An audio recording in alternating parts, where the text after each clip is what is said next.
Hello friends, welcome to my channel. CBSE ने एक बहुत बड़ा अनाउंसमेंट किया है regarding class 12 board examination. Board अब एफिशिएंसी और ट्रांसपेरेंसी बढ़ाने के लिए ऑन स्क्रीन मार्किंग यानी कि ओएसएम इंट्रोड्यूस कर रहा है। इसका मतलब है कि अब क्लास 12 की इवैल्यूएशन यानी कि कॉपी करेक्शंस डिजिटल मोड में ही होंगी। तो इस वीडियो में हम इसी सर्कुलर के बारे में डिस्कस करने वाले हैं, तो वीडियो को एंड तक देखिएगा ताकि कोई भी कंफ्यूजन ना आए। इनकेस अगर कोई डाउट है तो आप कमेंट बॉक्स के थ्रू पूछ सकते हैं। तो चलिए शुरू करते हैं। सबसे पहले बात करेंगे नए बदलाव की, यानी कि क्या क्या चेंजेस रहने वाले हैं। तो जो ऑन स्क्रीन मार्किंग की बात हो रही है, ये सिस्टम 2026 के एग्जामिनेशन से स्टार्ट होगा, सिर्फ क्लास 12 के लिए।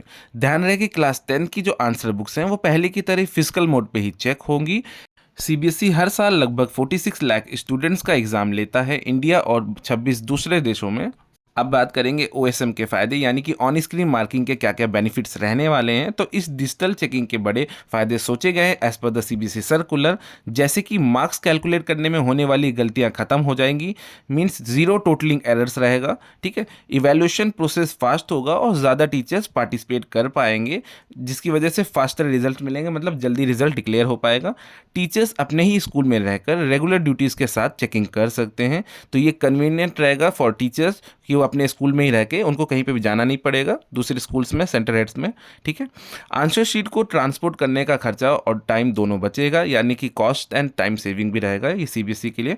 रिजल्ट के बाद मार्क्स की वेरिफिकेशन की ज़रूरत नहीं पड़ेगी, यानी कि नो पोस्ट रिजल्ट वेरिफिकेशन। अब बात करेंगे कि स्कूल को क्या तैयारी करनी होगी। तो सीबीएसई ने स्कूल्स को कंप्यूटर लैब रेडी रखने को कहा है, जिसमें कुछ स्पेसिफिकेशंस उन्होंने दी है, जैसा कि सर्कुलर में भी आप देख पाएंगे और आप स्क्रीन पे भी देख रहे होंगे।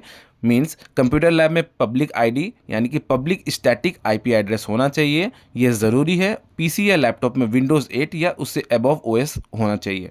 साथ ही साथ उसमें 4 GB रैम और आपकी जो सी ड्राइव होगी उसमें कम से कम 1 GB की स्पेस होना चाहिए। इंटरनेट की स्पीड कम से कम 2 Mbps होनी चाहिए और प्रॉपर बैकअप होना चाहिए, जैसे कि यूपीएस या जेनसेट। ठीक है, उसमें जो भी सिस्टम्स रहने वाले हैं कंप्यूटर लैब में, उसमें लेटेस्ट ब्राउज़र होना चाहिए, चाहे वो क्रोम हो, एज हो या फायरफॉक्स हो।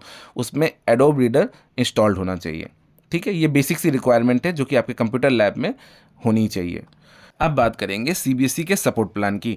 तो सीबीएसई ने टीचर्स की हेल्प के लिए कुछ स्टेप्स लिए हैं, जैसे कि सभी टीचर्स जिनके पास ओएसिस आईडी है वो सिस्टम को लॉगिन करके समझ सकते हैं। ठीक है, मल्टीपल ड्राइव सेशंस यानी कि प्रैक्टिस सेशन और ट्रेनिंग प्रोग्राम कंडक्ट किए जाएंगे सीबीएसई की तरफ से।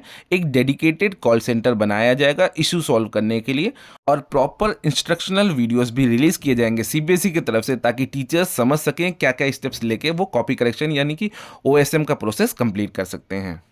तो इस सर्कुलर में सिर्फ इतना ही था। अगर आपके कोई डाउट्स है तो आप कमेंट बॉक्स के थ्रू मुझसे पूछ सकते हैं। वीडियो अच्छी लगी तो please like and subscribe to my channel. मिलते हैं नेक्स्ट वीडियो में। Thanks for watching.